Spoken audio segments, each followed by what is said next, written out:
Eu tenho o prazer de entrevistar hoje o Carlos Silvério, diretor da agência de turismo Grafite, especializada em roteiros temáticos. Carlos veio a Mogi especialmente para falar de um roteiro que está dando o que falar, o Turismo Além Túmulo.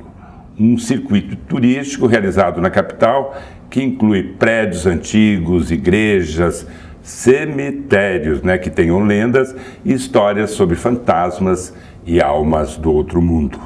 Carlos, obrigado por você ter vindo aqui ao programa.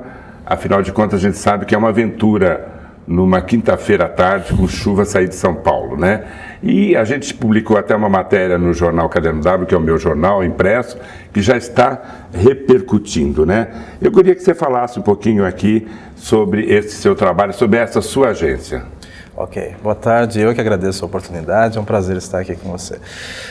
Bem, na verdade, a nossa agência ela tem 11 anos de idade e a ideia nossa, quando abrimos, era de criar realmente algo que fosse diferente, trabalhar o turismo de uma forma diferente, até porque as pessoas têm expectativas diferentes, experiências diferenciadas que eles querem experimentar, e a ideia era essa, trabalhar com uma gama de produtos diferentes. E surgiu então a ideia de trabalhar os roteiros temáticos, uma forma inusitada de mostrar localidades.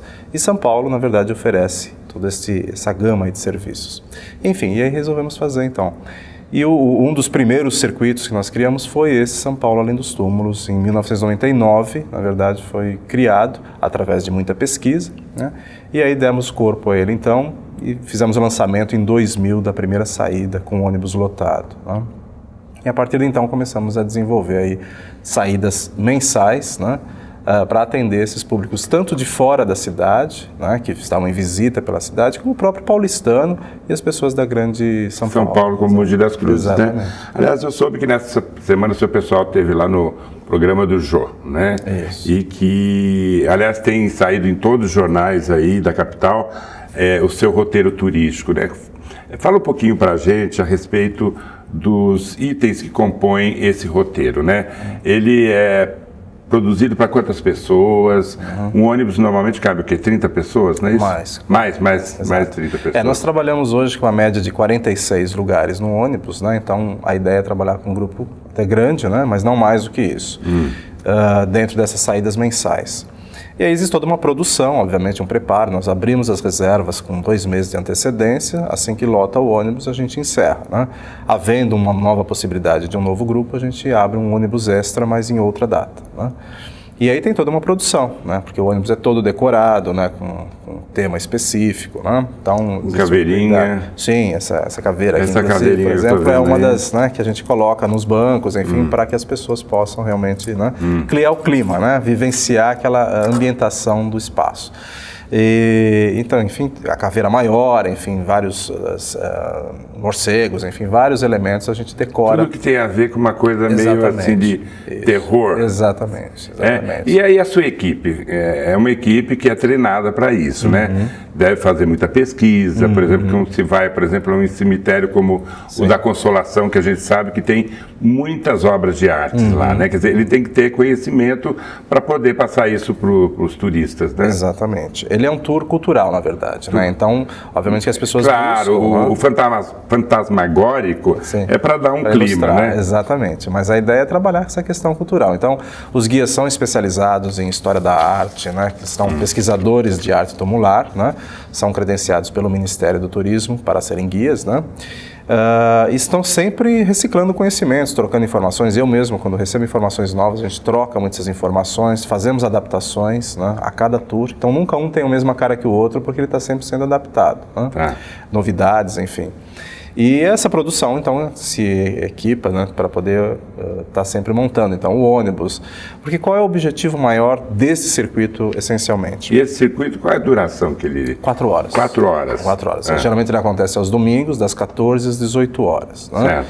E sendo grupos fechados, a gente atende durante a semana, aí em horários também a combinar, geralmente com escolas, universidades, grupos fechados, eventos, Então a gente procura fazer em qualquer outro dia, desde que agendado previamente, Então toda essa preocupação era de criar uma ambiência, obviamente, de que o próprio cliente tivesse essa sensibilidade da questão além túmulos.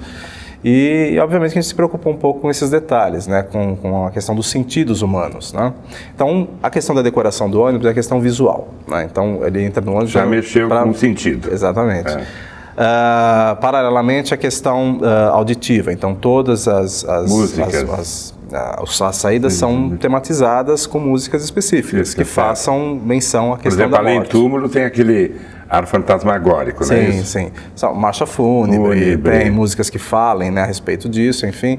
Então ele já entra no ônibus com esse clima, né? O ônibus é todo escuro, né, com as cortinas todas fechadas. Quer dizer, cria esse clima. Exatamente. Na questão do paladar, a gente trabalha com algumas balas temáticas, né? Bala de bruxa. E temos esse aqui, lanchinho, por exemplo, é o lanchinho do que ele é feito? Nós chamamos ele de kit fúnebre, né?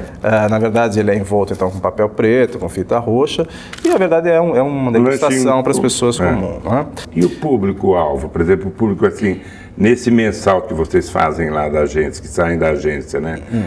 O público é adulto ou é mesclado? Então, normalmente, quando a gente começou a fazer o tour, nós tínhamos muitos góticos, né, participando. Né? Que é uma tribo, né? Exatamente. E aí isso foi mudando, porque na verdade a gente não queria trabalhar com esse enfoque, né?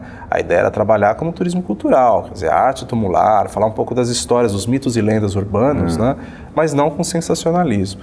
E isso foi mudando, então hoje nós temos famílias, casais, muitos jovens, estudantes principalmente, né, que normalmente participam. A terceira idade é que diz que normalmente não gosta muito desse tipo de tour, porque se eles forem no cemitério, eles ficam por lá. Né? Isso é verdade. Eles mesmos dizem isso. Né? Quer dizer, o pessoal da terceira idade, eu estou chegando lá nos 60, né? Não, mas eu acho que tem alguma coisa interessante, por exemplo. Por exemplo, no roteiro, num cemitério como, por exemplo, da Consolação, que tem túmulos belíssimos, né, que são verdadeiras obras de arte. Você poderia citar alguns artistas famosos que têm a sua arte lá? Sim, então nós temos o Brecheret, né, Vitor Brecheret, que é um nome, né, renomado no Brasil em termos de arte, né, com obras fantásticas dentro do cemitério. O Brizolara, né, que é um italiano aí com grandes... Né, são esculturas em mármore. São esculturas em mármore, trabalhadas, né? E não só mármore, né? Você tem vários elementos, né, trabalhados, exatamente. Que, obviamente, era uma ostentação, né, da época, né? no século retrasado, né? Então, hoje está tudo clean, né? Exatamente. Aqui nós temos o cemitério da Vila dos Oliveiras aqui, onde você tem uma placa só no gramado. Exatamente. Né? Geralmente é só a lápide. O único cemitério que eu visitei assim foi de Arlington, em Washington, né? Isso. Que a gente vai fazer um tour pelo cemitério, quer dizer, faz parte do calendário. Exatamente. Né? Lá os turistas já têm essa informação, são inseridos nos pacotes turísticos, né? Com uma conscientização muito plena, né? Que no Brasil ainda... Vocês são pioneiros nisso. Olha, que eu saiba, sim. Eu não conheço. Recife, por exemplo, trabalha um pouco do centro histórico assombrado, mas de uma forma diferente. É um tour a pé, geralmente nas edificações ali da região do centro, no Centro Velho, né? Mas, assim, montado com ônibus, com produção, com decoração, a questão olfativa que eu também não falei, porque a gente coloca flores de velório para dar o cheiro dentro do ônibus, né? Incensos. Coroa de flores? A gente trabalha com algumas decorações nesse sentido. E né? tem, porque você vai num velório de alguém que é muito famoso e se recebe, assim, centenas de coroas de flores. E você chega realmente para ver o falecido e é aquele cheiro característico, né? Exatamente. Então a gente procura criar isso dentro do ônibus, né? E as pessoas acabam vivenciando exatamente aquilo, né? Então a gente fala, por exemplo, do Palácio da Justiça, né? Do Bandido da Luz Vermelha, né? Do Meneghetti, que foi um gatuno na época, né? E que, na verdade, dizem que as assombrações deles permanecem no Palácio da Justiça, principalmente na sala do júri, né? E no subsolo, né? Até isso acaba sendo até dito por funcionários do próprio Palácio da Justiça, né? Claro que a informação, a gente vai buscar informação em loco com as pessoas desses locais, mas também embasada em pesquisas. História, né? Exatamente, né? De gabinete, obviamente. Mas a gente mescla tudo isso, chega numa conclusão e, claro, acredita quem quiser, obviamente, mas a gente é um interlocutor da informação, né? Então a gente passa um pouco disso. Do próprio edifício Joelma, que é um dos pontos aí que é tido como um dos pontos altos da visita, porque você percebe no semblante das pessoas, né, aquela sensação de desespero quando você conta a história do Joelma, né, do ocorrido, do incidente, enfim, e as pessoas ficam bastante sensibilizadas, né? E obviamente que a gente não visita o Joelma porque a empresa não permite, né, as empresas locais, até porque é domingo. mas geralmente Se olha, as né? pessoas... E aí você permite que as pessoas imaginem Exatamente. o que ocorreu ali, né? A gente está indo aí para o intervalo.